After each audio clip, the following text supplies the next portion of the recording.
అదరగొట్టే కారం రంగు రుచి ఆచి కారం పొడి. శ్రీ మహాగణాధిపతయే నమః. శ్రీమాత్రే నమః. ఆధ్యాత్మిక వీక్షకులందరికీ శుభాశిస్సులు.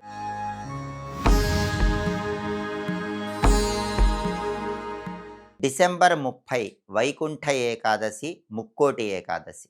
ఈ సందర్భంగా ఉత్తర ద్వార దర్శనానికి ఉన్న ప్రాధాన్యత ఏంటో, ముక్కోటి ఏకాదశి రోజు తప్పకుండా పాటించాల్సిన నియమాలేంటో, ముక్కోటి ఏకాదశి రోజు పూజ ఎలా చేస్తే అఖండ ఐశ్వర్య ప్రాప్తిని సిద్ధింపజేసుకోవచ్చో, సమస్త శుభాలు చేకూరతాయో ఈ వీడియోలో మనం తెలుసుకుందాం. ముందుగా ఆధ్యాత్మిక ప్రేక్షకులందరికీ వైకుంఠ ఏకాదశి లేదా ముక్కోటి ఏకాదశి పర్వదిన శుభాకాంక్షలు. ధనుర్మాసంలో శుక్లపక్షంలో వచ్చే ఏకాదశిని వైకుంఠ ఏకాదశి లేదా ముక్కోటి ఏకాదశి అనే పేరుతో పిలుస్తారు. దీనికి వైకుంఠ ఏకాదశి, ముక్కోటి ఏకాదశి అనే పేర్లు ఎందుకు వచ్చినాయి అంటే, ముక్కోటి దేవతలు వైకుంఠంలో ఉత్తర ద్వారం వైపుగా వెళితే విష్ణుమూర్తి ఉత్తర ద్వారం వైపు వచ్చి ముక్కోటి దేవతలకి దర్శనమిచ్చే రోజు కాబట్టి దీన్ని ముక్కోటి ఏకాదశి అనే పేరుతో పిలుస్తారు. 33 కోట్ల మంది దేవతలకి ఈ ముక్కోటి ఏకాదశి రోజు వైకుంఠంలో విష్ణుమూర్తి ఉత్తర ద్వారం వైపు దర్శనమిస్తాడు. అందుకే దీన్ని ముక్కోటి ఏకాదశి అన్నారు. వైకుంఠ ఏకాదశి అని ఎందుకన్నారంటే, వైకుంఠానికి వెళ్ళి దేవతలందరూ ఉత్తర ద్వారం వైపు దర్శనం చేసుకుంటారు కాబట్టి దీన్ని వైకుంఠ ఏకాదశి అనే పేరుతో పిలుస్తారు. సంవత్సరంలో వచ్చే 24 ఏకాదశుల్లో కూడా ఈ ముక్కోటి ఏకాదశికి చాలా శక్తి ఉంది. దానికి కారణం ఏంటంటే, ఎప్పుడైనా ఏకాదశి అంటే చాలామంది ఉపవాసం ఉంటారు. కేవలం పాలు పళ్ళు మాత్రమే స్వీకరిస్తూ ఉపవాసం ఉంటారు. మర్నాడు ద్వాదశి రోజు ఎవరికైనా భోజనం పెట్టి భోజనాన్ని స్వీకరిస్తారు. దీన్ని ఏకాదశి వ్రతం అంటారు. అయితే ఈ ముక్కోటి ఏకాదశికి ఉన్న ప్రత్యేకత ఏంటంటే, ముక్కోటి ఏకాదశి రోజు ఎవరైతే ఉపవాసం ఉంటారో వాళ్ళు 3 కోట్ల ఏకాదశి రోజులు ఉపవాసం ఉన్న ఫలితం కలుగుతుంది. అంతటి శక్తి ఈ ముక్కోటి ఏకాదశికి ఉంది. అందుకే జీవితంలో ఒక్కసారైనా ముక్కోటి ఏకాదశి రోజు ఆహారం స్వీకరించకుండా పాలు పళ్ళు స్వీకరిస్తూ ఉపవాసం ఉండండి. 3 కోట్ల ఏకాదశులు మీరు ఉపవాసం ఉన్న ఫలితం కలుగుతుంది. అలాగే పూర్తిగా ఉపవాసం ఉండలేని వాళ్ళు ఏం చేయాలి? చాలామంది అనేక కారణాల వల్ల రోజంతా పాలు పళ్ళు స్వీకరిస్తూ ఉపవాసం ఉండలేరు. అటువంటి వాళ్ళు ఏం చేయాలంటే, పగలు మాత్రం పాలు పళ్ళు స్వీకరిస్తూ రాత్రికి గోధుమ రవ్వతో తయారు చేయబడిన పదార్థాలు ఆహారంగా స్వీకరించవచ్చు. గోధుమ రవ్వ ఉప్మా ఇలాంటివి ఆహారంగా స్వీకరించవచ్చు. దీన్ని హరినక్తం అనే పేరుతో పిలుస్తారని శ్రీప్రశ్న సంహిత అనే వైష్ణవ సంహితలో చెప్పారు. ఇది కూడా ఏకాదశి వ్రతం చేసిన ఫలితాన్ని కలిగింపజేస్తుంది. కాబట్టి ఉండగలిగితే రోజంతా పాలు పళ్ళు తీసుకొని మర్నాడు భోజనం చేయండి. ఉండలేని వాళ్ళు ఉదయం పాలు పళ్ళు తీసుకొని రాత్రికి గోధుమ రవ్వతో చేసిన పదార్థం తినండి. దీన్ని హరినక్తం అంటారు. దీనివల్ల కూడా ఉపవాస ఫలితం వస్తుంది. ముక్కోటి ఏకాదశి, వైకుంఠ ఏకాదశి రోజు అందరూ ఖచ్చితంగా ఏం చేయాలంటే, దగ్గరలో ఉన్న విష్ణు సంబంధమైన ఆలయానికి వెళ్ళాలి. రాముడు, కృష్ణుడు, నరసింహస్వామి, వెంకటేశ్వర స్వామి ఇలా ఏదైనా విష్ణు సంబంధమైన ఆలయానికి వెళ్ళి ఆలయంలో భగవంతుణ్ణి ఉత్తర ద్వారం వైపు నుంచి వెళ్ళి చూడాలి. దీన్ని ఉత్తర ద్వార దర్శనం అంటారు. అందుకే ప్రసిద్ధ వైష్ణవ క్షేత్రాలన్నింటిలో కూడా ఈ ఉత్తర ద్వార దర్శనాన్ని ఏర్పాటు చేస్తారు. అంటే దేవాలయంలోకి మనం ప్రతిరోజు ఎలా వెళ్ళినా ఆ రోజు మాత్రం ఉత్తర ద్వారం వైపు నుంచి వెళ్ళి భగవంతుడిని దర్శనం చేసుకోవాలి. ఈ ఉత్తర ద్వార దర్శనం చేసుకుంటే మనకి జీవితంలో అన్ని సుఖాలు రావడంతో పాటుగా శరీరం విడిచిపెట్టాక మోక్షం కూడా కలుగుతుంది.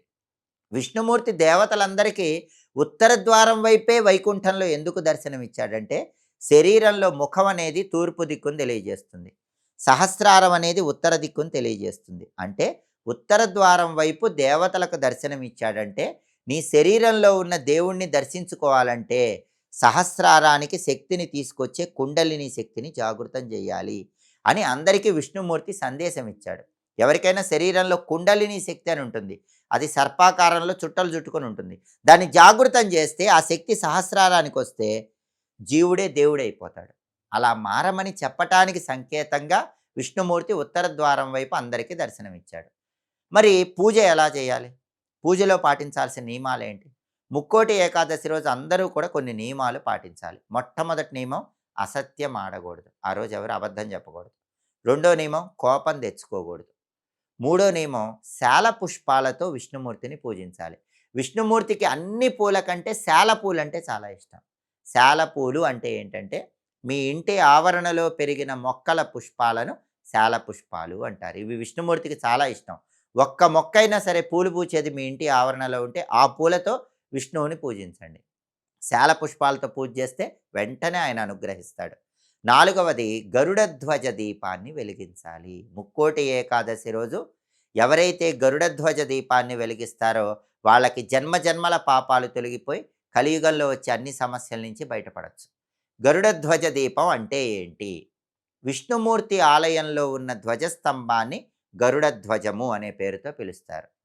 ఆ ధ్వజస్తంభం దగ్గర మట్టి ప్రమిదలో ఆవు నెయ్యి కానీ నువ్వుల నూనె కానీ పోసి ఒత్తులు వేసి దీపాన్ని వెలిగిస్తే దాన్ని గరుడ ధ్వజ దీపం అనే పేరుతో పిలుస్తారు. కాబట్టి రాముడు, కృష్ణుడు, నరసింహస్వామి, వెంకటేశ్వర స్వామి ఏ విష్ణు సంబంధమైన ఆలయానికైనా వెళ్ళి ఖచ్చితంగా ధ్వజస్తంభం దగ్గర అందరూ దీపం పెట్టండి. ఈ గరుడ ధ్వజ దీపం అనేది కలియుగంలో వచ్చే అన్ని సమస్యల నుంచి మిమ్మల్ని బయటికి తీసుకొస్తుంది. అలాగే ఆలయానికి వెళ్ళినప్పుడు ముక్కోటి ఏకాదశి రోజు ఎన్ని ప్రదక్షిణలు చేయాలి? మామూలుగా అందరూ బేసి సంఖ్యలో ప్రదక్షిణలు చేస్తారు. 3 ప్రదక్షిణలు చేస్తారు.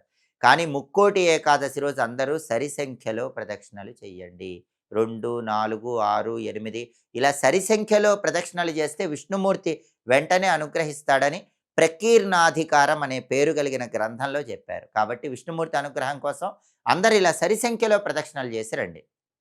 అలాగే దేవాలయానికి వెళ్ళి ఉత్తర ద్వార దర్శనం చేసుకోవటం, ధ్వజస్తంభం దగ్గర దీపం పెట్టడం, సరి సంఖ్యలో ప్రదక్షిణలు చేయటం ఇవన్నీ కూడా చేయలేని వాళ్ళు కొంతమంది ఉంటారు. అటువంటి వాళ్ళు ఏం చేయాలంటే ఇంట్లోనే ఒక శక్తివంతమైన హారతి విష్ణుమూర్తికి ఇవ్వండి. మీ ఇంట్లో రాముడి ఫోటో ఉన్నా, కృష్ణుడి ఫోటో ఉన్నా, వెంకటేశ్వర స్వామి ఫోటో ఉన్నా, లక్ష్మీనారాయణల ఫోటో ఉన్నా ఆ ఫోటోకి పచ్చ కర్పూరంతో హారతి ఇవ్వండి. ముక్కోటి ఏకాదశి రోజు ఏ ఇంట్లో అయితే పచ్చ కర్పూరంతో హారతి ఇస్తారో ఆ ఇంట్లో వాళ్ళకి కోర్టు సమస్యలుంటే అవి తొందరగా తొలగిపోతాయి. అప్పుల బాధలుంటే తొలగిపోతాయి.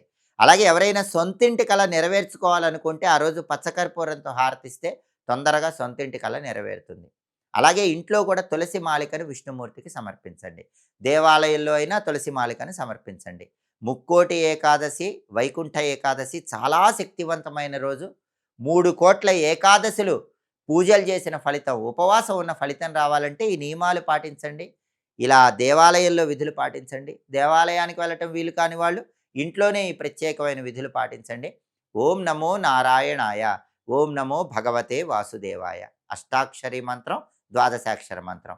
ఇంట్లో పూజలు చేయలేని వాళ్ళు, దేవాలయానికి వెళ్ళలేని వాళ్ళు, అసలు ఏవి కూడా ఆధునిక కాలంలో వృత్తిపరంగా చేయలేని వాళ్ళు మీరు ఎక్కడ ఏ పని చేసుకుంటున్నా ఈ 2 మంత్రాలు చదవండి. ఓం నమో నారాయణాయ, ఓం నమో భగవతే వాసుదేవాయ. చాలా అద్భుతమైన మంత్రాలు.